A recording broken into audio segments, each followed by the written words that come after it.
Hello and welcome to the 2019 Razorwire Reviews Film Awards. Yeah, I've decided to do this. I've decided to pull the trigger after so many years of wanting to do this. I think it was back in 2015 I wanted to do this idea based on my kind of displeasure and disappointment in the fact that Michael Keaton didn't win the Oscar for Birdman at the 2015 Oscars, losing out to Eddie Redmayne, even though I kind of had to admit that Eddie Redmayne was fantastic and probably did deserve it a little bit more. But as a diehard Michael Keaton fan, I was like, oh man, he should have won. And then there's that clip of him kind of folding his speech back into his jacket pocket that was just heartbreaking. But I thought I should do my own award show and give out my own kind of awards, the specific things that I thought were the best of the previous year's film. And I just never got around to doing it. It felt like a bit of a pompous idea. It felt like a bit of a self-important idea, but then I don't think it's really that much more pompous or self-important than doing a top 10 list of the year. It's just the added element of calling it the Razorwire Reviews Film Awards, as if it's something special. It's nothing special. It's merely just a fun alternative to doing a top 10 list, although I will still be doing my annual top 20 films of the year. But these are going to be two very different kinds of videos, because this will be me giving out awards to certain specific categories of filmmaking in terms of cinematography, editing, performances, best overall film, that kind of thing, purely based on what I think are the best. The award winners in this case in the Razorwire Reviews Film Awards will be the things I think are the best. So I can say right now that my best film award is not going to my favorite film of 2019. It's one of my favorites, but it's not the ultimate favorite. So my top 20 films of 2019 video will be coming sometime very soon. As you probably know, if you follow my channel for any number of years, that I usually take a few months after the previous year to catch up on everything I missed before I do my list. So I'm always very late and it's very ill-timed and no one's really interested, but that's the way I like to do it because I always miss out on so much, and I like to give the time to the films that I really wanted to get to. The big one this year for me that I haven't had the chance to see is Portrait of a Lady on Fire, which seems like it's going to tick all my boxes. I really enjoy films that just seeing the look of it visually, reading reviews about it. I think I'm really going to like that film, but I just didn't get a chance to see it. So that's one of the things as well that I should add before we get into this awards video. It's not quite an award show, but this awards video is that these are all the best kind of categories and performances and pieces of cinematography and best films from what I've seen of 2019. So there's a few things in here you might be like, why didn't you include that? Maybe I didn't see it. That's entirely possible. No one can see everything, and certainly I can't see everything. So I've done, I think, 20 categories with, a number of different contenders, as I'll be calling them. And, it's basically like these are my favorite, or no, these are my picks for the best performances in this category and who I think is the ultimate best, basically. But in a lot of cases, these are a lot of my favorites. My favorites align very closely to what I think are the best, and I usually champion my favorite films and favorite performances as being great, But there are certain instances where I can admit that, okay, I love that film, but it's not quite the best film of the year. But there are a number of cases in this awards video where, you'll see a bit of bleed over there between my actual favorites list. Anyway, enough waffling, let's get right into it. The inaugural, the first Razorwire Reviews Film Award is the category, and I have it all on my phone, so you have to bear with me with a little bit of the pauses here between each one as I get the list up. The first category is Best Debut Film. So this is from a first-time director of a feature film. And in one of the cases in this category, it's someone who has made a feature film before, I believe, but it wasn't a widely released feature film. So bending the rules just a little bit, but again, this is my awards video. I can kind of make the rules as I see fit. So the contenders are The Fight, directed by Jessica Hines, Bait, directed by Mark Jenkin, Booksmart, directed by Olivia Wilde, Toy Story 4, directed by Josh Cooley, and Klaus, directed by Sergio Pablos. And the winner of the Razorwire Reviews Film Award for this category, Best Debut Film, is Mark Jenkins' Bait. This is a film I did a video on very recently, and I highly recommend you guys go and check that film out. It's something really, really special. Now, in the case of The Fight, I thought that was a really good drama that Jessica Hines wrote, directed, and starred in.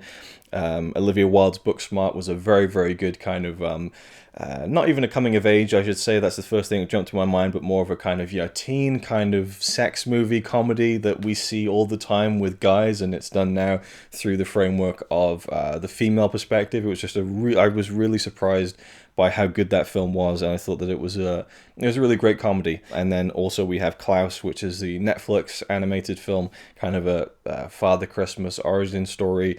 Beautiful animation, hand-drawn animation, just a stunning film. Really, really enjoyed that one. But for me, the award goes to Mark Jenkins' Bait, because it's something unlike anything I've seen before, really. It feels like something that could have been out of the 30s or the 40s, just the way that he shot it with a hand-cranked, kind of hand-processed film, 16mm, it's all scratchy, it's grainy, it's raw, all the sound is done after the fact. It's this weird, dreamy, almost impressionistic editing style, and a very simple story of a Cornish fisherman kind of trying to make his way, and it's a very interesting and I think very unique film that really signals perhaps I think a really cool voice in British cinema. And Mark Jenkins is now working on his next film that's going to be in colour, shot in the same form as Bait was, and I'm really excited for that. So based on that, I think for me that would be the best debut film that I saw for 2019. The second category is Best Surprise. So this is a film that I wasn't expecting to be as good as it was. The contenders are Fighting with My Family, Booksmart again, One Cut of the Dead, Tolkien, and finally Shazam. So Shazam was one that I didn't think that was really going to be all that interesting, and I really thought that was a really great time at the cinema. But the winner of the Best Surprise award is One Cut of the Dead. So Fighting with My Family, I wasn't expecting to be anywhere near as good as it was, being a movie about wrestling. I thought they did a great job with that one. Booksmart I've already talked about, and Tolkien was like, it was one of those films we just went to see it because we needed something to see, and I thought that was a great film.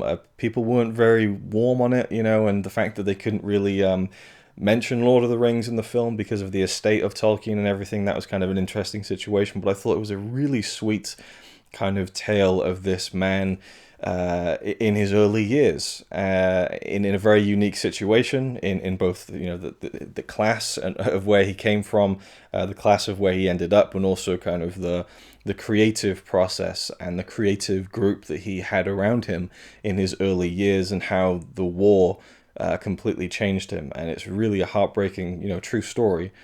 Obviously embellished for the movie, but I thought Tolkien was actually a great film. But the winner is One Cut of the Dead. This is a film I urge you all to see if you haven't seen it. Go in as blind as you possibly can. It's a phenomenal film. One Cut of the Dead, I'd heard good things about, so I was expecting a good time, but it was brilliant. I haven't laughed at a film like that in absolutely years. Like, just the way it all comes full circle by the end is genius. Like, it's simple, but it's a simple genius, I think. Like, the first 30 minutes, just stick with it. Just wait for it to turn, because it turns into something completely different. And then it turns into something completely different again, I think, by the end. And I think it's just a brilliant film. So the Best Surprise award for me goes to One Cut of the Dead. The next award is Best Cinematography. I should actually say at this point, I'm not doing like all of the Oscars awards, because there are certain things like production design that I really appreciate, and costume design, makeup, and sound design and sound editing that of course is every part of making a film, but I don't feel really qualified to comment on the individual merits of some of those categories. So I'm only really picking things that I think I have at least a basic understanding on why they're good and why they could be conceived as the best of a certain year. So Best Cinematography for me, I'm not saying I'm an expert on cinematography, but I think that I like to kind of think that I can see certain visual things that are done with a film that I think that's what makes this film really good, or this is what really helps this film. So the contenders for Best Cinematography 2019, Roger Deakins for 1917, Lawrence Sher for Joker, Mark Jenkins for Bait, Lawrence Sher again for Godzilla, King of the Monsters. This is a name I'll probably butcher. That was ironic that I kind of fumbled that lead in. I'll leave that one in for free. Powell Pogorzelski for Midsummer, and Marshall Adams for El Camino, a Breaking Bad movie, I believe is the full title of that film. So lots of great cinematography, I think, this year, but the winner for me is Roger Deakins for 1917. Now, I think Godzilla King of the Monsters was a stunning film visually, absolutely jaw-dropping. But a lot of that I think comes from the visual effects. I'm not entirely sure where the cinematographer works with that, with the colors of the visual effects and that kind of thing. And maybe they do work closely with the visual effects, in which case I might lean towards that because I thought the Godzilla King of the Monsters was a beautiful film. Midsummer, the cinematography is key to the film and absolutely breathtaking. El Camino was a beautifully shot film. There's some great moments in that visually that, you know, bleed over from Breaking Bad and Better Call Saul. I mean, the team they have making those shows and this movie, El Camino, they really know how to shoot a film slash TV show and did a great job with El Camino. Just completely cohesively matched with the Breaking Bad and Better Call Saul world for me. Baked from Mark Jenkin, you know, he shot that thing himself. It's a stunning achievement.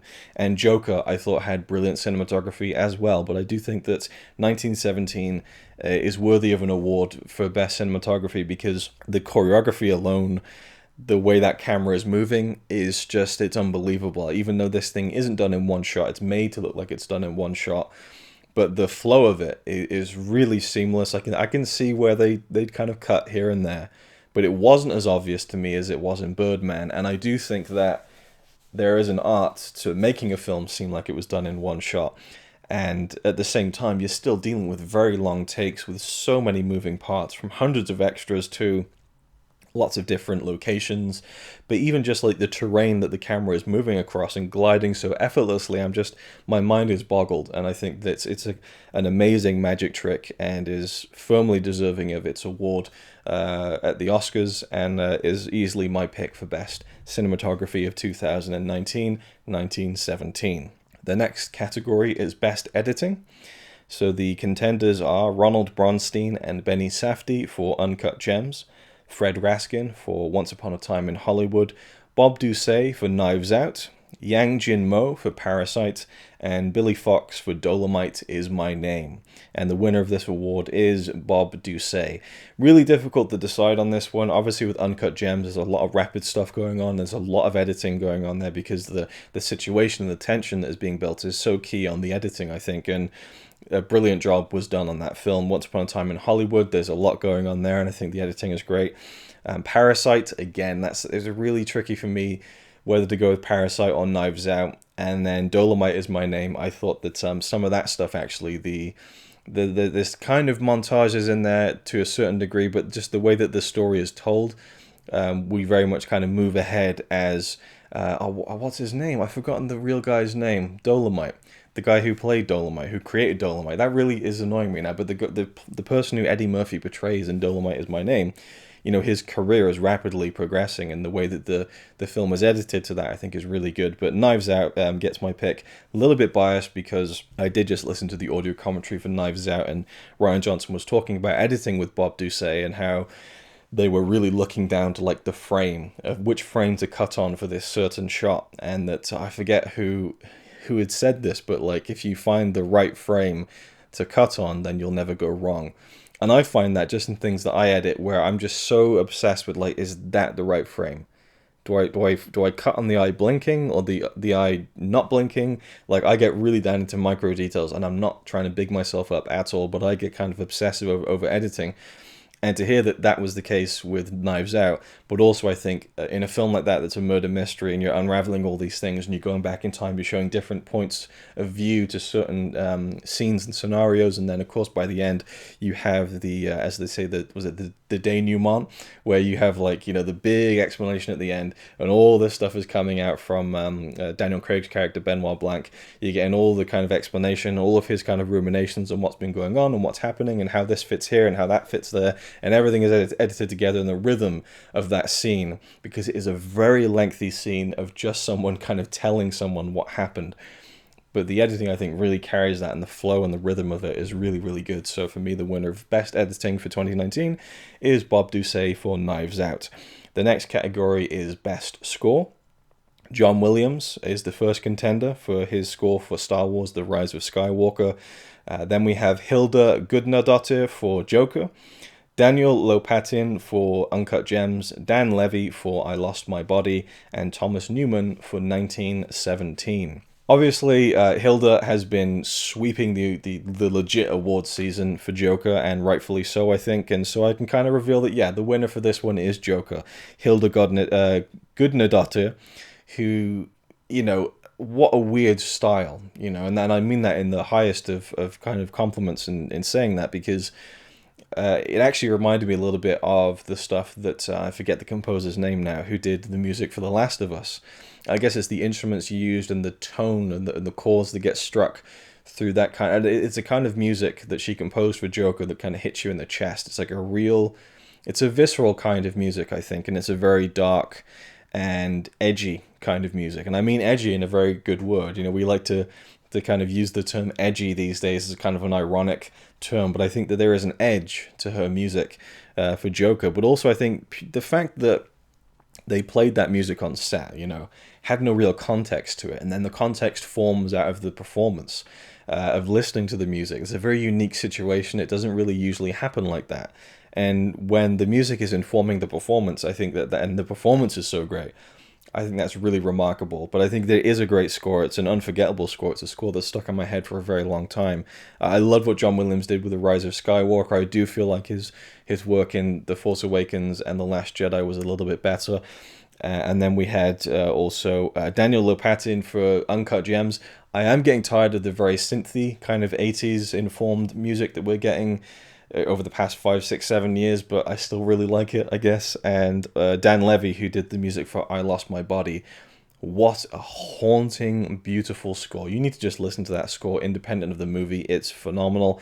And then also we have Thomas Newman for 1917, which obviously isn't there for the whole movie. But when it is, I think it's really impactful and really accentuated some of the bigger and more grand moments in 1917. Not that there are many of them, but I think it really just hits the right punch at the right times. But the winner is, of course, Joker. The next category is Best Cast. So this is kind of best overall cast in a movie that I think has a great cast, but it's based on a cumulative great performances in some degree. And so the contenders for that are Little Women, Knives Out, Parasite, Avengers Endgame, and The Irishman. Yes, I have Avengers Endgame and The Irishman in the same category, although I guess they were both in the same category for Best Visual Effects at the Oscars, so I don't know why I mentioned that as if it was some kind of big deal. Anyway, the winner for this is Parasite. So I kind of wanted to continue explaining myself there, but with something like Knives Out, incredible cast of brilliant actors, but Toni Collette, who I think is one of the best actresses working today, she's great in the film, but not in a very overtly impressive way. She plays her part well. The same can be said of Jamie Lee Curtis, Don Johnson. The cast is great, but I'm looking at the ratio of great performances as well as how good the cast is. So Little Women had a phenomenal cast, but again, you've got Meryl Streep, who's very good in the film, but doesn't light the screen on fire because her part is smaller comparatively to the other actors. Avengers Endgame, I thought a lot of the acting was very strong in that film, and of course The Irishman, that was the one I was really thinking about possibly going with because there's some really great performances in that film. But Parasite, I think every one of those actors is really doing something great, or most of them are. Maybe not all of them, but most of the actors in Parasite are really doing great work, and it's really an ensemble piece, as is Knives Out, Little Women, Avengers Endgame, and The Irishman. But I think that the ensemble piece elements of Parasite really works in its favor, maybe a little bit more than those other 4 movies. So for me, best cast of 2019 would go to Parasite. Next up, we have best adapted screenplay. The contenders are Greta Gerwig for her script of Little Women, Taika Waititi for his script of Jojo Rabbit, Todd Phillips and Scott Silver for Joker, Christopher Marcus and Stephen McFeely for Avengers Endgame, and Mike Flanagan for Doctor Sleep. Now, if you don't know what adapted screenplay means, I'm using the kind of definition that they use in the proper awards, where it's either based on a previous material. So in Little Women, it's based on a book. Same with Jojo Rabbit. With Joker, it's based on a pre-established character. With Avengers Endgame, it's a sequel to 20 other movies. And with Doctor Sleep, it is again an adaptation of a novel. So the winner for this award for me is Taika Waititi. So I think that Avengers Endgame is kind of an underrated movie at the moment. It got such big praise when it came out, and then the more we get removed from that film, the more people look at it with kind of disdain, I think. This is kind of like, well, it wasn't that good. I thought it was a fucking incredible film, and I think the writing is really a key to that. And I've listened to the audio commentaries on Captain America Civil War, Captain America the Winter Soldier, and Avengers Infinity War, which feature the writing team of Christopher Marcus and Stephen McFeely. So I've listened to literally like 6 hours of these guys talking about their decisions in writing, and I think they're brilliant writers, and I think what they managed to do with Avengers Endgame was incredible in wrangling so many different characters and plot lines together, and I think it mostly really fucking works, and I think that's really impressive. Mike Flanagan, I can't speak to the original novel, same with Little Women, but I think he did a great job with Dr. Sleep, and I think that Greta Gerwig as well did a great job with Little Women. But for me, and with Joker, I feel like it is a well-written movie, which again might be controversial because people have really dunked on that film ever since it became such a big success. But I think that the key to Joker is really that performance. And I think that the performance kind of almost kind of eclipses anything, even the writing at times. But at the same time, I think it's a very well-written film, so it needed a nod from me. But the winner is Taika Waititi for Jojo Rabbit. And I just think that that is a brilliant film that it just dances so many different lines that I can't believe that Taika pulled it off.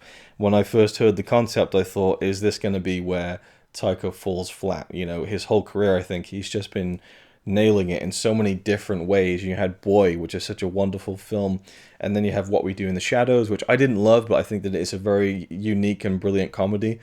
The Hunt for the Wilder People, phenomenal, and then Thor Ragnarok. He's just making really interesting and different kinds of films, and I really thought based on the trailers that this was going to be maybe a misfire, but he really stuck the landing on this one. I don't even know how he managed to pull it off, but he did, and I think it's a great film. So, of course, following that, we have Best Original Script, and the contenders for that are Lulu Wang with The Farewell, Noah Baumbach for Marriage Story, Bong Joon-ho and Han Jin-won for Parasite, Rian Johnson for Knives Out, and Nicole Taylor for Wild Rose. And the winner for the Best Script Award is Rian Johnson for Knives Out. Now, I do think that Parasite is a brilliant film, and any brilliant film needs a brilliant screenplay. I think The Farewell was a wonderful film, and Marriage Story too. And Marriage Story was one where there was no improvising. Like the word was kind of the Bible. Even down to like the fight scene and all the little stammers and the kind of falling over each other's words. All of that was written and very carefully constructed. So I think that's really impressive. And kind of the way that I write. I've written a couple of books, and the way I write dialogue is very I try to be natural, kind of stammers and imperfections, and so I really appreciate that about Marriage Story. And I think Wild Rose is pretty much a perfect fucking film, and I think Nicole Taylor did a great job with that script. It's so authentic, and I believe every single character in that film, and I just think it's a phenomenal film, actually. But Rian Johnson gets it for Knives Out for me. It's so intricate, on the set. Apparently Daniel Craig and Ana de Armas, who plays the lead female role in the film, they were kind of looking through the script on set, like in between takes, and trying to like figure out a hole in the script, and they just couldn't find any inconsistencies or anything that Ryan had forgotten in terms of the mystery that he constructed for Knives Out. And I love how it's a murder mystery that, is framed as a whodunit.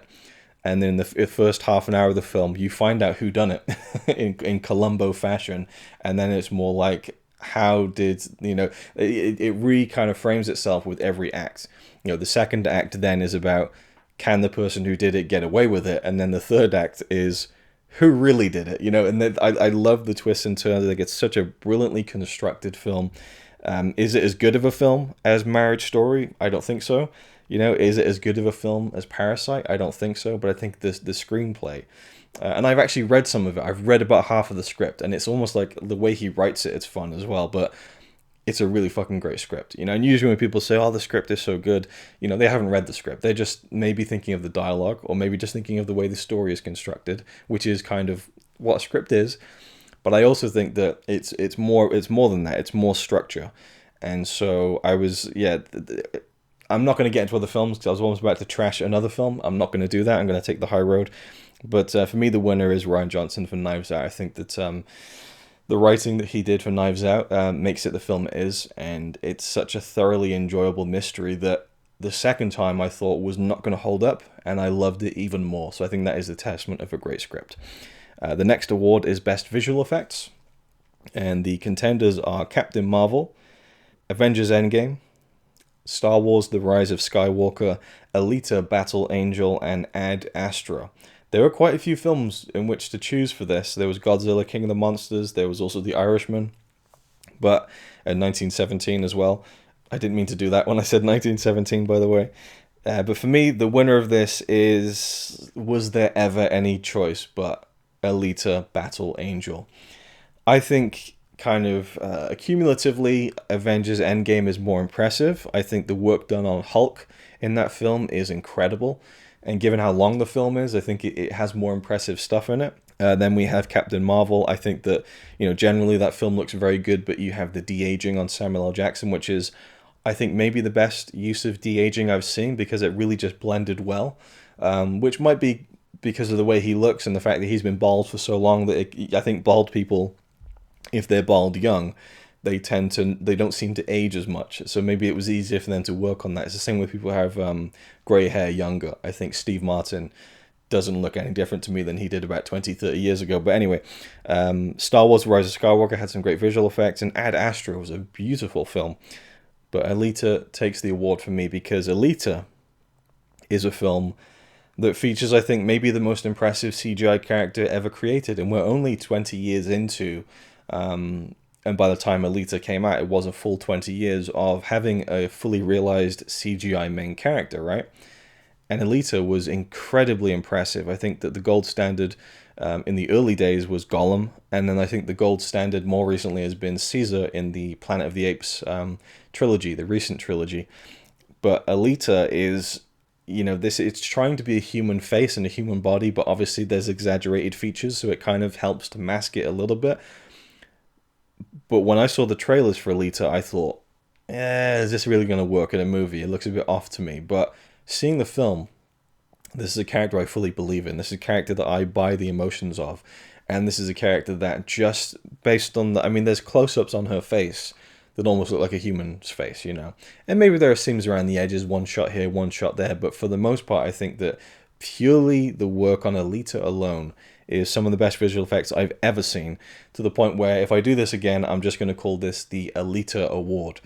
It's so impressive. And then you have the rest of the film, which I think has some really good CGI too. Again, maybe not the best here and there. It's not perfect, but brilliant. So there we go. That's the Best Visual Effects Award. Next, we have Best Animated Film. This is a subject that's very close to my heart. I love and adore animated films. I wish they had more respect in the awards season in general, and that, more interesting picks and more deserving picks get nominated for some of these awards.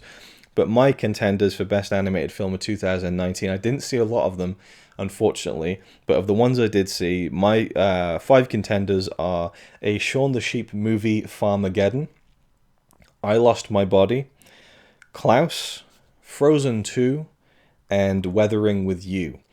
So my winner is I Lost My Body. And, a Shaun the Sheep movie, Farmageddon, was a really great follow-up to the first Shaun the Sheep movie, which blew my mind how great that was. I didn't expect it to be anything, and it was incredible. If I did this awards video back in 2014, 15, whenever that came out, that film might get Best Surprise of the Year for me, because I thought that Shaun the Sheep film was incredible. The sequel's a lot of fun and a great love letter to science fiction, but not quite the best. And then Klaus, I thought, was a brilliant return to hand-drawn animation. It was so nice to see that again. Frozen 2 really surprised me. I enjoyed that so much more than the original film. And then Makoto Shinkai's Weathering with You was a really good follow-up to Your Name. A stunning film visually. Like, holy shit, this film is gorgeous. But I do think that, for me, the best is I Lost My Body. This is a film about a guy who, at the beginning of the movie, loses his hand. The hand then takes its kind of time moving its way across the city to find its way back to its owner. It's an incredible film, and my battery's running out, so I'm just going to quickly change it. Actually, you know what? I'm just going to take a bit of a breather here, because I'm trying to rattle through this as quickly as I can, because you know how much I like to ramble about films, but a little break was needed. Nice little sip of cool water here to kind of refresh myself.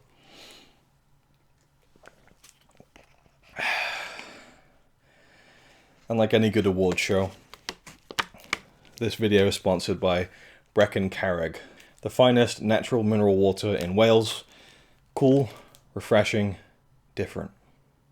So I don't know where I was talking about I Lost My Body, but yeah, so a guy loses his hand at the beginning of the film, and we follow him kind of at a different point in his life, and then we follow the hand as it kind of escapes from the hospital and tries to find him, and it goes on a journey through the city. It's a really strange and beautiful, unique film. Again, the score, as I mentioned, was up for best score for my film awards this year, and it really ties everything together. The score is so haunting, the story is so haunting, but there's this real sense of realism to the characters that was intoxicating to me. Actually, I loved the visual style. The animation is like the least polished of any of these films, so I almost feel guilty, but I just think that what it does is something that's different and captured me in a way that the other four didn't quite. So I think I Lost My Body is well worth your time. It's on Netflix, so you have no excuse, and it's like an hour and 20 minutes.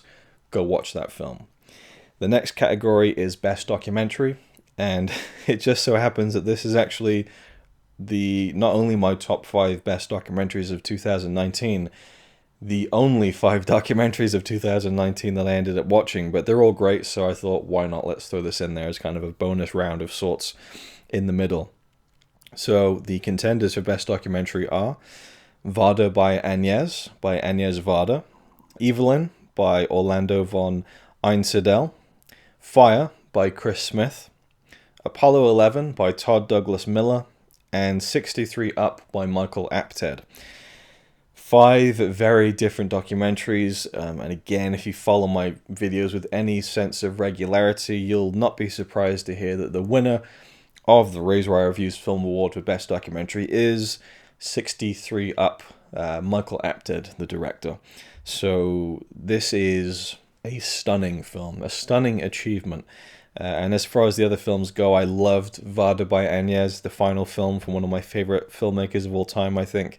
Evelyn was a shockingly personal film about the director's younger brother who committed suicide many years ago, and the film follows him and his family taking walks together and trying to process the grief that they kind of suppressed for many years. That's on Netflix. I highly recommend it. It's a very emotional film, but it's a very raw, truthful, and honest film that I think is really quite staggering at times, actually. And then we had Fire, which was one of the many documentaries made on the ill-fated Fire Festival, which is just an astonishing look at what clusterfuck that whole situation was. And Apollo 11 was a really brilliantly... I actually should have maybe nominated and given a contender spot to Apollo 11 for the editing. The editing in that film is stunning, and the way that that's all brought together is brilliant. I love how it kind of encapsulates the Apollo 11 mission, but I think For All Mankind, which kind of has the luxury of using and pulling from all of the Apollo missions, is a much more stunning film in terms of the photography. So it's a hard thing to live up to. But as far as encapsulating just the Apollo 11 mission, I think that it's a brilliant documentary. But the winner is 63 Up, which is the most recent installment in a 50-plus year running series of documentaries that have been released on TV dating back to the early 60s with 7 Up, which followed a group of 7-year-old kids from different varying class backgrounds in Britain, in the UK. And every 7 years they've caught up with these kids, these adults, and now they're in their 60s. We've dealt now with the first death of the series from a participant, and just in general the inevitability of mortality is on full display in 63 Up, and it is just such a powerful film, purely based on the consistency of them even keeping this thing up for, half a century. And I think Michael Apted, who has worked on the first film and has directed every film since then, has done a brilliant job in just kind of wrangling this production together along with his producer. And I don't think it's a particularly impressive documentary as a film, as the way that it's put together or anything, but it's just the accumulative force of this mega project that I think is one of the best uses of the form of film ever. So it absolutely wins the Best Documentary Award for me. Now we move into some of the acting awards. So we go to Best Supporting Actress.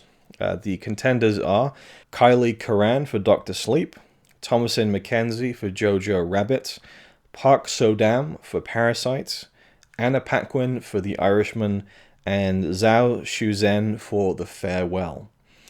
A very varied set of contenders for this particular award. I wasn't planning it that way. From as far as like diverse kind of nationalities, but also I think in terms of the way the characters are used in the film. And you look at Anna Paquin, she's probably in The Irishman for maybe 4 or 5 minutes, maybe not even that. And it almost feels like a bit of a trolling nomination in that sense to make that performance a contender for this Best Supporting Actress award. But I thought that what she did with no words at all, mostly, was really quite impressive and impactful and stuck with me after the film. But the winner is Thomasin McKenzie for Jojo Rabbit, and I really think she should have been up for and winning some serious awards this award season. I was really disappointed to see that she wasn't. And I'll talk more about that in a second. But Kylie Curran in Dr. Sleep I thought was wonderful. She really tied that whole film together for me and was such a surprise, a great performance. Park So-dam for Parasite. In many ways, I almost feel like she was the most impressive actor in Parasite. I think maybe the lead actor is maybe a little bit more deserving of that accolade, but she really grabbed me in that film, and I thought that she was wonderful. And then, of course, Anna Paquin I just talked about, and Zhao Shuzhen, which I might not be pronouncing properly, for The Farewell, was so good. Like, she also tied that whole film together, and is another performance that will stay with me for a very long time. But Thomasin McKenzie, that is an all-timer performance for me. I continue to be stunned by Thomasin McKenzie as an actress, because there's just things that she's doing in her career that's very young. At this point in time, she's only been acting, for a few years, as far as I'm aware, at least in films. But, you go to last year with Leave No Trace, and she was phenomenal in that film. And now you have her in this film, which is completely different, Jojo Rabbit. And she plays this young girl, a Jew, living in the kind of the walls of this house in Germany. And she could very easily be a character and be portrayed as such, as a kind of victim, as a kind of shrinking violet. She's just trying to survive. But there is such a power to that character that she brought to it. That first scene when she comes out of the wall and she confronts Jojo, and she buys into his preconceptions of her as a Jew, and she uses it as fuel against him to scare him. I mean, that was an incredible moment just on its own. But I think that she has such a delicacy to her, that I think that power that came out of it at the same time was incredibly impressive. And she just has this aura about her. I don't know what it is. She's just a magnetic performer, I think, who doesn't really go big all that much. I'm so impressed by Thomasin McKenzie as an actress, in the subtleties of almost everything that she does. So for me, easily the best kind of supporting actress performance I saw in 2019, which brings us to the Best Supporting Actor for 2019. The contenders are, as anyone might expect, Brad Pitt for Once Upon a Time in Hollywood, Joe Pesci for The Irishman, Christopher Plummer for Knives Out, Adam Driver for Star Wars The Rise of Skywalker, and Robert Forster for El Camino. And the winner is Joe Pesci for The Irishman. So Brad Pitt was brilliant in Once Upon a Time in Hollywood. That can't be denied. He has such a great charisma and on-screen presence. But I feel like that's what a lot of it was. It was just his kind of presence and charisma more than a great performance, I think. But I still listed it because I think that it was one of the more memorable performances of the year in a supporting part. Then we had Christopher Plummer, who in, 5 minutes of screen time did amazing work in Knives Out. And that scene between him and Ana de Armas in Knives Out, in his, his kind of study room, is maybe the best scene of the year. He's brilliant, and he's so great in Knives Out. Adam Driver I don't think Adam Driver had the great material he had to work with in The Last Jedi, in The Rise of Skywalker, but still in the last 20 minutes of the film he has barely any dialogue and did such a great job of conveying emotion. And Robert Forster, again, one of those guys who just, I don't know, I'm just drawn to him. I just think he's so good, and it was his final film performance, and I don't know, the coolness of Robert Forster. Maybe I just think he's cool. I don't know, but I think that he was brilliant in that film. And so, but really, for me, it was Joe Pesci. Joe Pesci came out of retirement for The Irishman. It was so great to see him again. and he knocked it out of the park by playing against Joe Pesci type. He's not explosive in this film. He's not this kind of like hothead. He is cool, calm, collected, borderline scary, precise, and I think did the best job out of any of them of acting a little bit younger than he was, and also acting a lot older than he was. The kind of final scenes of the film when he's playing a really old man, I think some of the best really old man acting I've ever seen. I think Joe Pesci's great. I'm so glad he did the movie, and he is the winner of the Best Supporting Actor award. Now we have a bit of a different category in Best Cameo. So this is kind of like the best brief performance or cameo pop-up from an actor in a film in 2019. The contenders are Jacob Tremblay for Dr. Sleep, Harrison Ford for Star Wars The Rise of Skywalker, Frank Oz for Knives Out, Bryan Cranston for El Camino, and Benedict Cumberbatch for 1917. And the winner is, of course, Harrison Ford for Star Wars The Rise of Skywalker. The emotion that he was able to bring in about a minute of screen time, I think, was absolutely stunning. I think it's a beautiful scene. I'm so glad that he did that. And yeah, for me, that was an easy one to pick. But I did think that Jacob Tremblay did an amazing job in Dr. Sleep with a very small role. Not so much a cameo as such, but a very, very small performance. Frank Oz was really funny in Knives Out, and it was cool to see him. Bryan Cranston, again, great to see in El Camino. And Benedict Cumberbatch, I think, could be classified as a cameo performance there, as many could in 1917, like Mark Strong and Andrew Scott. But I think Cumberbatch did a really good job in that final scene of 1917. Hell, even the guy who played, what's his name, from Game of Thrones at the very end of 1917. That's a really great mini performance, but Harrison Ford takes it for me. Then we have Best Actor. The contenders are Taron Egerton for Rocket Man, Eddie Murphy for Dolomite Is My Name, Joaquin Phoenix for Joker, Adam Driver for Marriage Story, and Robert Downey Jr. for Avengers Endgame. Yeah, might be a controversial set of picks. I realize that very much. But what can I say? 5 very different performances, but I think 5 of the performances that I think are maybe the best of the year. Just saying. So, the winner is... I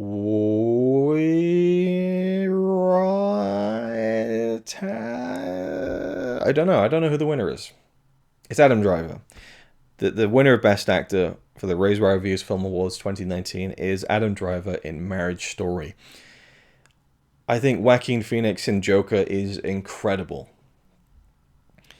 And certainly these are just fake made-up awards that I've done that mean absolutely nothing, but I do think that Joaquin has won enough. But also, I kind of lean more towards Adam Driver in Marriage Story.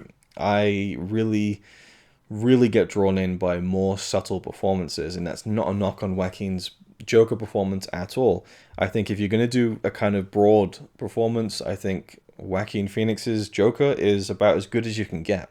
But I was so much more moved and invested by Adam Driver in Marriage Story, that again, the subtleties, the believability, I believed every single inch of everything that was happening on that character's face throughout the entire movie. And it completely, shattered me by the end, and I thought it was a brilliant performance. It is what it is. Robert Downey Jr., I think, is far deserving of being in this conversation. I think he should have been in the conversation at the main awards. And you may scoff at that, you may wave that away, but I think that just the scene alone at the beginning of Endgame when he comes back from space and he's all emaciated and they've digitally kind of very subtly kind of made him look thinner and he's freaked out, he's at his absolute lowest ebb and he's arguing with Captain America. I think that performance alone is incredible. And then you have the emotion that he brings to the rest of the film, being a father, and the warmthness that he portrays in that, and then realizing in the final moments what he has to do, being reunited with Peter Parker again. There's a behind-the-scenes view of that shot where he hugs Spider-Man and gives him a kiss on the cheek and stuff. But the way that it's done in the movie is a bit more subtle, and I think much more appropriate. And, he gave one of the most moving and stirring performances of the year, regardless of gender, in my opinion. I thought Robert Downey Jr. was incredible. I think that's a career performance from him in Endgame. Just the emotion alone in that final moment from him is outstanding. But for me, it does go to Adam Driver. I thought Taron Egerton did a brilliant job playing Elton John, along with singing all of the parts himself. And Eddie Murphy, I just thought he was great as Dolomite. I didn't know anything about this guy, but I immediately sensed who this guy was based on his performance, and it's so great to see him do something that, you know, isn't just the typical comedy fare from Eddie Murphy. And if anyone is thinking it, I don't think Adam Sandler gave one of the best performances of the year. He was very, very good, don't get me wrong, but it just wasn't up there for me. And then we have Best Actress. The contenders are Florence Pugh for Midsommar, Ana de Armas for Knives Out, Jessie Buckley for Wild Rose, Scarlett Johansson for Marriage Story, and Awkwafina for The Farewell. Another very varied set of contenders here for this award, I think. And the winner of Best Actress is Ana de Armas for Knives Out.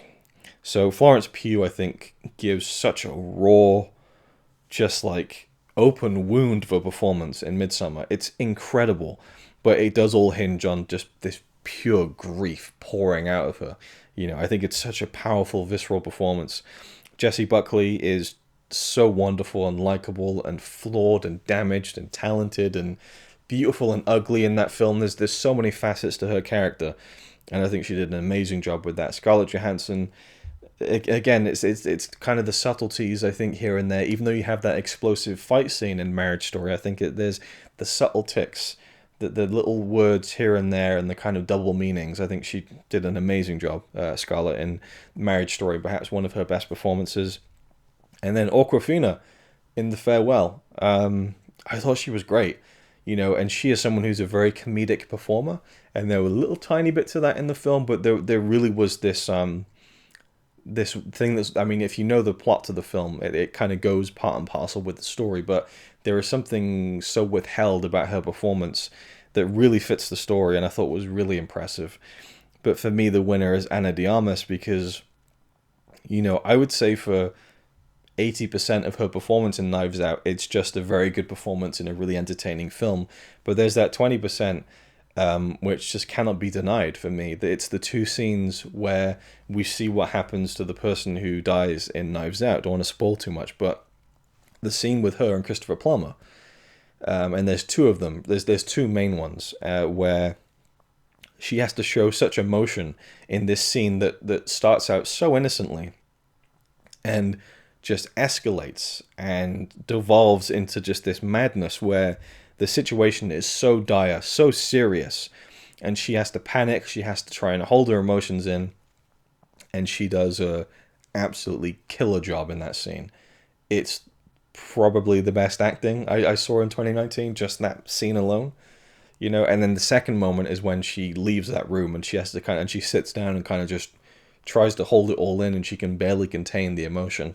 And I think it was just a staggering performance in those scenes, and the rest of the performance is very, very good, so it makes the whole thing great. But I just think I can't separate myself from that scene, which I think, again, is probably my favorite scene of 2019.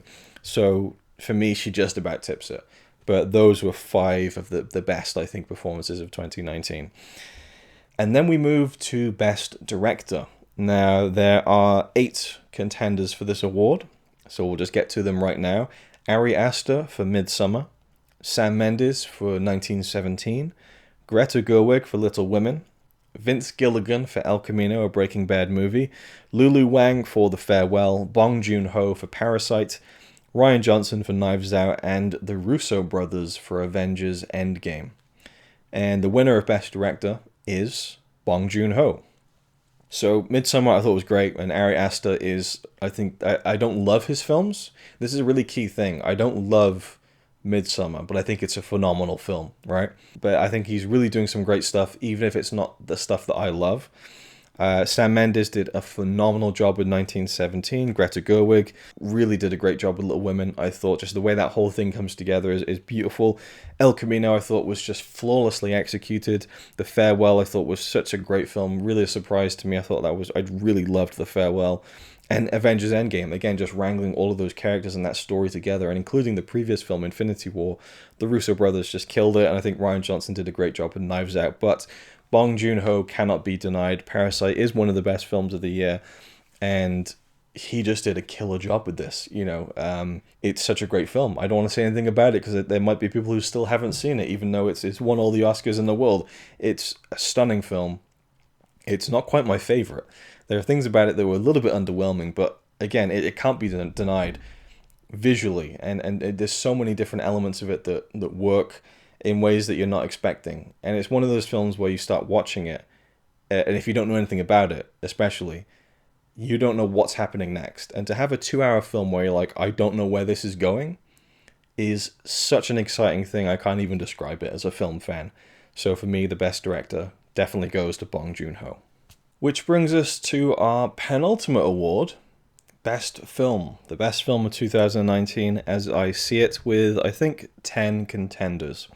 So, the contenders for Best Film 2019 at the RazorwireReviews Film Awards are Parasite, One Cut of the Dead, Knives Out, Midsummer, Marriage Story, 63 Up, Jojo Rabbit, Wild Rose, Avengers Endgame, and I Lost My Body.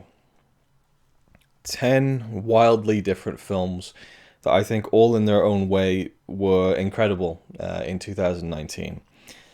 The winner of Best Film. This is a really tough one. It was a really difficult decision to arrive at because I could almost make a case for any of them.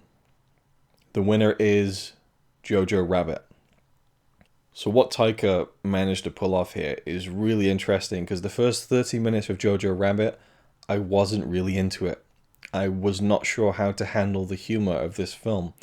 It wasn't until we got to that final moment, or as the film was progressing, I started to really gel with what it was trying to do, that I realized that this is a kind of a satire that is poking fun at one of the most horrific things in our recent history, and doing so in a way that has an incredibly powerful message to it, which is that we can indoctrinate hate into anyone. And it is really easy, dangerously easy, for us to let that happen. Now, I'm not saying that, again, the way I phrase that makes it seem like we're all, doing ourselves a disservice and that all the evil people in the world are our fault. That's not what I'm saying, but it is so deceptively, dangerously easy for people to be, for hate to be normalized for them. You see this young boy, Jojo, who is a devout Nazi, who has his kind of Jew killing knife. Horrible! And it's played as a comedy. But as the film progresses, I mean, if it wasn't for that central relationship where he realizes he has a Jew living in the walls of his house and he hates this person because it's a Jew, and then he just realizes throughout the film that it's just a person, just like him, and he falls in love with her. And it's weird, it's partly stupid, but it is so fucking beautiful at the same time. And the film just completely rattled me, and the ending of the film, I just thought that was incredible. And I know this is a very divisive film. Some people really don't like this, and I can see why. It walks this very delicate tightrope, I think, of a lot of things, that make up this tightrope. And I think a lot of people fall off it very quickly and very easily, and I'm not giving them any slack. Not giving them any slack, and that doesn't work. I'll leave it to them for free. I'm not giving them any not giving them any flack for that. And I will cut them some slack because I can understand, and I don't think it's a film that you should get or that you should find powerful or that you should find great. But for me, it just it has this incredible message wrapped up inside this weird, funny. I never thought that I would see a young boy, spoilers, say "fuck off Hitler," and it feel like one of the most powerful emotional moments of the year in film. And Taika as Hitler himself is so weird and kind of, I hasten to say wonderful, but and I love how he's been asked. I'll leave that one in for free too. I'm losing my voice at this point. He has been asked, did you research Hitler before playing him in this film? And he's like, no, because fuck that guy. Why would I want to research anything about him? Why would I want to make him, historically accurate or anything like that? This is a 10-year-old boy's vision of what Hitler would be. It's completely taking the piss out of Hitler in a very different way than perhaps maybe Chaplin did at the time with The Great Dictator. And it feels of that ilk, but again, doing something very different. And I just found that central relationship between Jojo and Thomasin McKenzie's character, and even Scarlett Johansson's character, who I even think that Scarlett Johansson's accent is a little bit ropey, and some of the accents in the film are just but then it's not trying to be entirely accurate. And it paints Germany in kind of a colourful way, even though it's this World War II movie, which is you're always associating that with desaturated, bleak, cold visuals. It's just such a surprising and different kind of film. And I've said that quite a few times in this very long video now. I apologize, but I just thought that what Taika did with Jojo Rabbit was incredible. So for me, it's the best film of the year. Is it my favorite film of the year? No, it's not. Is it my second favorite film of the year? No, it's not. So this is where kind of the kind of awards come into it, where it's a little bit different than my top 20 list, I think. But Parasite, well deserving of all the accolades, and anyone who says that's the best film of the year, I would not argue.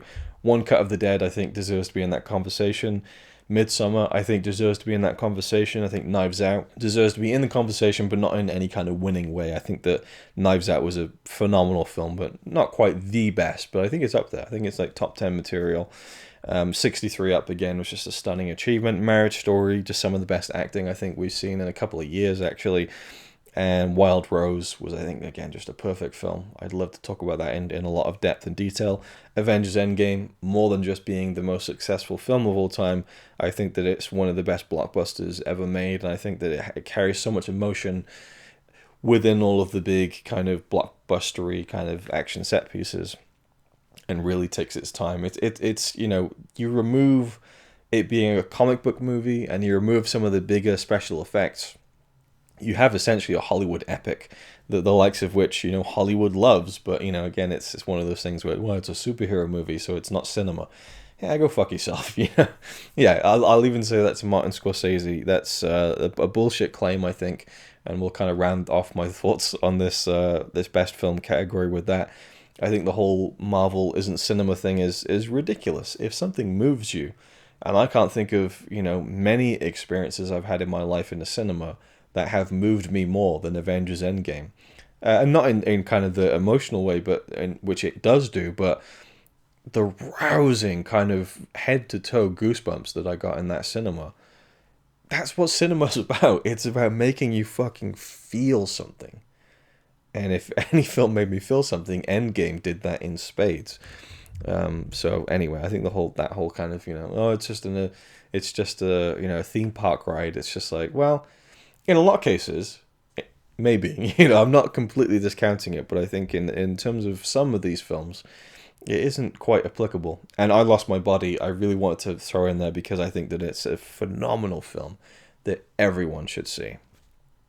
So I said penultimate award because we have one final award here that I would like to introduce. And again, if I do this regularly, I'd like to kind of do my own thing with it, maybe add some categories, take some away. I did have two for best hero and villain, which I thought was kind of fun, but I'm running out of time here, so I just kind of threw them away. The winners, by the way, were Robert Downey Jr. for Avengers Endgame, and the villain was Rebecca Ferguson for Dr. Sleep. But the final award is what I'm going to call the Agnès Varda Award, in memory of Agnès Varda, who passed away last year. I think she was 91 years old. One of my favorite filmmakers, a Belgian filmmaker. She just, she was making a French New Wave film before the French New Wave had really started. And then she just continued to reinvent herself and do different things in the form of filmmaking and in the forms of art itself.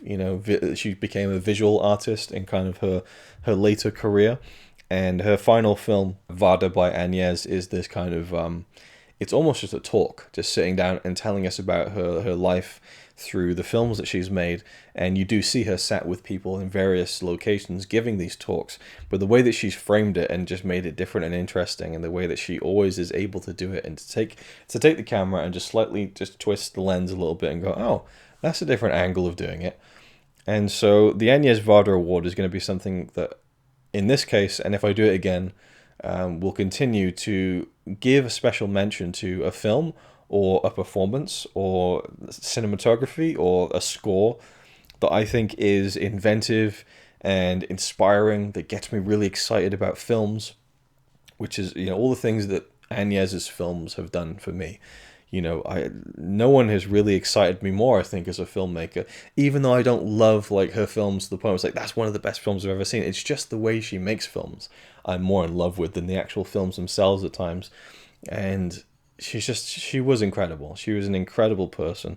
I love Agnès, and the Agnès Varda Award goes to Varda by Agnès, her final film. It's fitting, I think, to give that award to her for the final film that she made. Certainly not her best film, but I think a really damn good swan song that I really, really enjoyed. And again, I'd like to kind of keep this as kind of something that I can kind of give to a film or a performance, something like that, that I think is particularly different and eye-opening, you know, and stands out from the crowd. That's something that Agnès, I think, has always done, is stood out from the crowd. She has never really made a film or made a choice that is like, oh, well, she's kind of doing what other people have done, or that, you know, that's kind of similar to this. She very much does her own thing and is excited, or was excited, by the prospect of telling stories in different ways. And so that is my final award for the RazorwireReviews Film Awards of 2019. I hope you enjoyed. Thank you for watching. Leave your thoughts down below on any of the awards and the contenders and what you would have given to what, and maybe what some of your favorite films or what you think are the best films of the year are. I'd love to hear your thoughts. This isn't meant to be a, well, you didn't pick this, or, you know, well, who are you to say what award should be given out? Just my opinion. I thought it would be quite fun to do something like this, and I've enjoyed myself very much. So we'll leave it there and look forward to my top 20 films of 2019 video, which will be more my favorite films, and quite a few films I haven't mentioned at all in this awards video. So more about favorites than best. And yeah, I'll leave it there. Thanks for watching. I will see you mercifully in the next one. It's alright by me. Apart from the fact he throws cans of Carlin into a tree. Yeah, he's really cool. Yeah, he's really cool. But he's not quite as cool as you.